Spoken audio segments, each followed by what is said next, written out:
The air is thick with dust and the acrid smell of battle. Dust and screams fill the air as the massive Minotaur, the escaped labyrinth boss, wreaks havoc.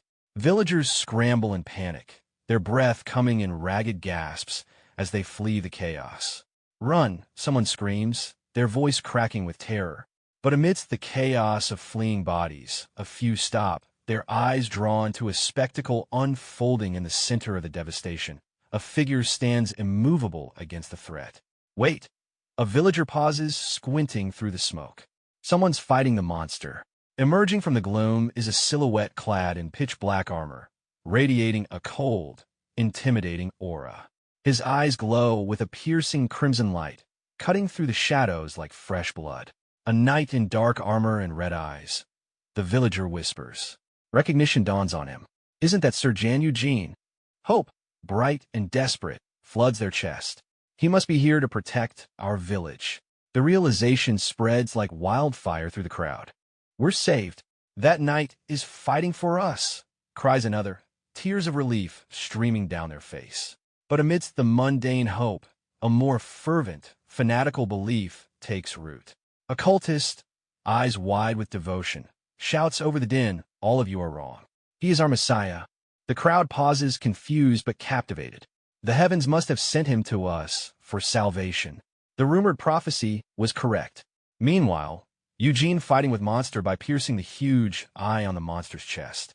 Eugene crushed the glowing red eye with single hand and pierced through eye and came out by cutting the body of Minotaur, piece by piece.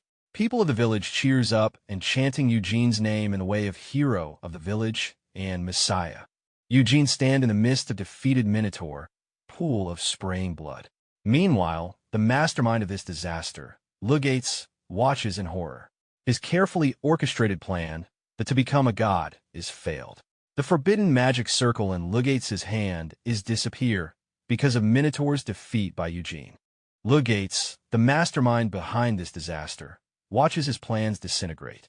"The god has fallen," the believers stammers, their face pale with shock. "There will be disaster. Run!" Believers runs. Lugates coughs violently as he tries to scramble away. He is desperate to salvage his delusion. "Believers, he gasps, reaching out to nothing. "I have inherited God's powers. I will be the god of the new era." But his voice rings hollow against the reality of his defeat. Lugates stares at Galfredic, his mind unable to comprehend what just happened. "What?" he whispers, sweat beading on his forehead. With a sarcastic and infuriated tone, "What happened to your monstrous strength from earlier?" Galfredic asks. Lugates looks at the knight, Galfredic, fear twisting his gut. This bastard. Has he always been this strong? Eugene arrives. Suddenly, a voice cuts through the tension, calm, loyal, and terrifying. "Master," Galfredic speaks, stepping forward. He stands ready, waiting for a command. "Your order, please." Eugene's expression is cold, his red eyes narrowing mercilessly. He gives the order without hesitation. "Kill every single one of them." Lugates curses, "Damn it." He turns to flee, his mind screaming in denial. "No, this isn't possible. My goal was right in front of me." He runs like a coward, abandoning all dignity. But his escape is cut short. A massive figure blocks his path. "Where are you off to in such a hurry, Sir Lugates?" Galfredic asks, his voice low and dangerous. Galfredic looms over the traitor, a growl rumbling in his chest. "Don't you need to pay the price of having fucked me over?" Lugates looks up, trembling uncontrollably. He sees the inhuman glint in Galfredic's eyes. "Huh, I knew it," he laughs hysterically. "Neither you nor Jan Eugene are human. You monsters." Lugates starts to scream, but he is silenced forever. The narrative shifts to the aftermath. The nightmare has ended. Word of Lugates' treachery spreads like wildfire across the Evergrow estate. Eugene is hailed as a hero who saved the people, and wherever he walks, flower petals are thrown at his feet in adoration. However, the praise and the flowers mean nothing to Eugene. He walks with a stoic indifference. The only thing that matters to him is the man walking beside him. The fact that Galfredic was alive once again was enough for him, the narrator notes. But the moment is interrupted by a high-pitched wailing. Mirian, the water spirit, is flying around Galfredic's head, sobbing uncontrollably. "Do you know how worried I was that you became barbecue for the orcs?" she cries, her small face streaked with tears. Galfredic frowns, swatting at the air. Hey, what is this? He asks, confused by the floating light he can now see. Why is it crying? He wonders. Eugene answers calmly. Oh, you can see it now? It follows me around. Miriam snaps, her sadness turning to indignation. That's all for my introduction? She shouts. I'm not in it. She puffs out her chest proudly. My name is Miriam, and I'm a great water spirit. Ramari squints. Huh? I think I see something too. Miriam continues her lecture. I'm the first contractor of Mr. Eugene here.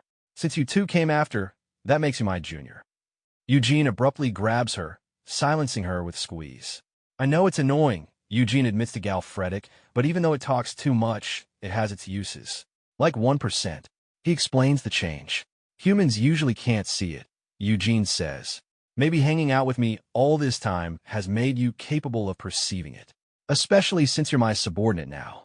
Galfredic pauses, the reality of his new existence sinking in. Eugene begins to instruct Galfredic on his new life. Galfredic, you need to drink animal blood from now on, he states matter-of-factly. He compares it to his own needs. Personally, I need to drink a monster's blood about twice a month. I'm not sure about you. Galfredic looks horrified.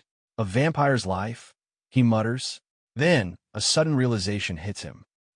Does that mean I need to avoid the sunlight now? He exclaims in panic. Miriam rolls her eyes. Duh, you're a vampire.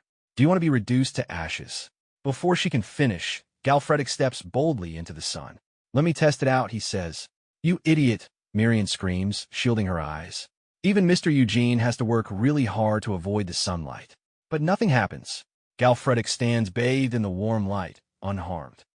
What's this? I'm totally fine, he says surprised. Eugene is stunned. Ow! Then Ramari remembers.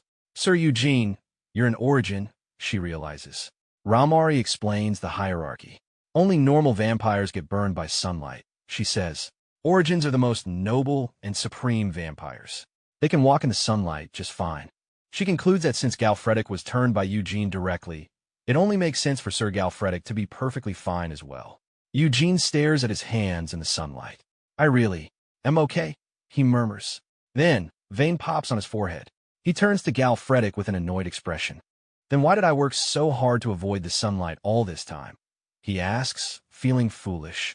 Galfredic recalls Eugene's excuses. What did you say to me before? That you're part of Elf? He scoffs.